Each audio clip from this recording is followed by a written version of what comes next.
আসসালামু আলাইকুম। আশা করি সকলেই ভালো আছেন। ইনশাআল্লাহ আমিও ভালো আছি। তো আমি শারীরিক দিক দিয়ে খুবই অসুস্থ। আগামীকালকে এইজন্য ভিডিও দিতে পারিনি। আমি কথা বলতে পারিনি। হালকা পাতলা মুখে ঘা হয়ে গেছে বা ঠোঁটের কোণায় যে ঘাগুলো হয় সাধারণত ঠান্ডা বা ভিতরে জ্বর যাওয়ার কারণে। যাই হোক আলহামদুলিল্লাহ মোটামুটি একটু হলেও সুস্থ এখন। তো আমি এইজন্যই আগামীকালকে ভিডিও দেই নাই। তো আজকের যে আমার ভিডিওটা অনেকেরই ভালো লাগে, আবার অনেকেরই খারাপ লাগে।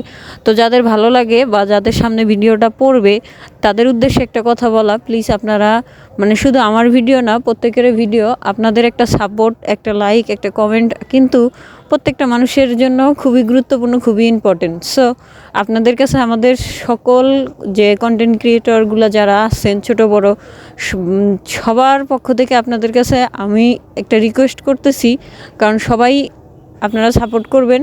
হয়তো আপনাদের সাপোর্ট পেলে আমরা আস্তে আস্তে অনেক দূর এগিয়ে যেতে পারবো, এতটুকুই। তো এদিকে যে আমি ডিম দেখাইলাম, এই ডিমটা আমি আপনার পরে যে পাখিগুলো নিয়ে আসছিলাম সেই পাখির ভিতরে 35 দিন বয়সী যে পাখিটা ছিল, আলহামদুলিল্লাহ যাই হোক 44 দিন হবে, 44 দিন বয়সী ডিম দিল। তো একটা ডিম একেবারেই ছোট, আর একটা ডিম মাশাল্লাহ মোটামুটি যে সাইজ আগের আমার কোয়েল পাখির যে ডিমের সাইজটা ছিল ওই অনুপাতেই সাইজটা আছে। মাশাল্লাহ এটা নিয়ে আমি অনেক খুশি, বা আমি আল্লাহ তালার কাছে শুক্রিয়া, লাখ লাখ শুক্রিয়া আদায় করি।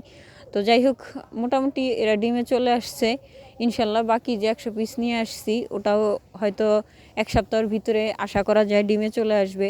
আর ডিমে আসলে আপনাদের কাছে ভিডিও দিয়ে দিব আমি, আপনারা পাবেন, দেখবেন। তো একটা বিষয় কি যে পাখির গ্রোথ আপনারা দেখলেই বুঝতে পারতেছেন যে পাখির একটা করে পাখির গ্রোথ কি পরিমাণে আছে। তো যাই হোক এই পাখিগুলো আমি যখন নিয়ে আসছিলাম 35 দিন বয়স, তখন দেখে মনে হয়েছিল যে 35 দিন বয়স, কিন্তু ওজনে কোনোভাবেই বোঝার উপায় ছিল না যে আসলে এরা 35 দিন বয়সী কিনা। তো যাই হোক শরীরের অনেক অংশের লোমটোম উঠে গেছিলো। তো আমি ওদের যত্ন সহকারে বিভিন্ন ধরনের ওষুধ পানি খাওয়ার চেষ্টা করলাম। আর আজকের যে ভিডিওটা এবং যে বিষয়ে আমি কথা বলবো সেটা থাম্বনেল দেখে আপনারা বুঝতে পারতেছেন। তো বিভিন্ন ওষুধ সম্পর্কে কথা বলে থাকবো আমি। প্রত্যেক খামারি বা ছোট বড় যারা আছেন সকল খামারির জন্য এই ওষুধগুলো খুবই খুবই গুরুত্বপূর্ণ। তো প্রথমে যে আপনার মাইক্রোনিটের যে ছবিটা দিছি আমি, তো এই মাইক্রোনিট ওষুধটা আমাদের খুবই গুরুত্বপূর্ণ, এটা রাখতে হয়। কারণ এই যে ঠান্ডার যে একটা বিষয় থাকে, এই ঠান্ডার জন্য আমরা মাইক্রোনিট, সেই সাথে ডক্সিএভেট যেটা আছে এই ওষুধটা আমরা খাওয়াইতে পারি। এটা ঠান্ডার জন্য ইনশাল্লাহ খুবই গুরুত্বপূর্ণ বা মোটামুটি ভালো একটা কাজ করে থাকে। এরপরে আপনাকে বলতেছি আমি, সেটা যে এই যে অ্যামাইনোভেট বা AD3 যে একটা করে ভিটামিন থাকে, এই ভিটামিনটা আমাদের লাগে। কারণ যে পাখির গ্রোথ বা মুরগির গ্রোথ বলেন, গরু ছাগল হাঁস মুরগি একেবারেই সব কিছুর কথা, শুধু এক কথায় অ্যানিমেল যে থাকবে, অ্যানিমেলদের ক্ষেত্রে অ্যামাইনোভেট AD3 আমরা যে ভিটামিনগুলো পেয়ে থাকি, এই ভিটামিনগুলো আমাদের খুবই দরকার। তো যাই হোক এটা পাখি থেকে শুরু করে সকল অ্যানিমেলের জন্য গ্রোথ ভালো করে। তারপরে আপনার কোয়েল পাখির ক্ষেত্রে যে ওষুধগুলো আমি দিছি এগুলো খুবই গুরুত্বপূর্ণ। আপনি চাইলে মাইক্রোনিট, ডক্সিএভেট, অ্যামাইনোভেট এটা যে কোনো ধরনের পশু পাখির জন্য আপনি ব্যবহার করতে পারবেন। কিন্তু এরপরে যে বিষয়গুলো আমি নিয়ে কথা বলবো বা যে ওষুধগুলো নিয়ে কথা বলবো সেটা আপনার কোয়েল পাখির ক্ষেত্রে। আমি কিন্তু মুরগির ক্ষেত্রে বলতেছি না, কোয়েল পাখির ক্ষেত্রে। হ্যাঁ, এটা আবার দেখা যায় যে সেলের কথা যদি আমি বলি, তো সেল কিন্তু আমরা মুরগিকেও খাওয়াইতে পারি। কারণ সেল ডিম পাড়ানোর যে বৃদ্ধি করে, সেই সাথে কি যে আপনার কোয়েল পাখি হোক বা মুরগি হোক, ডিমের যে সাইজটা হয়ে থাকে যদি বড় হয়ে থাকে, সেই ক্ষেত্রে যে ডিম পাড়তে গেলে যে পরিমাণে আপনার কষ্টটা হয়ে থাকে ওদের, তো সেই কষ্ট থেকে কিছুটা হলেও লাঘব পাওয়া যায় সেই সেলের কারণে।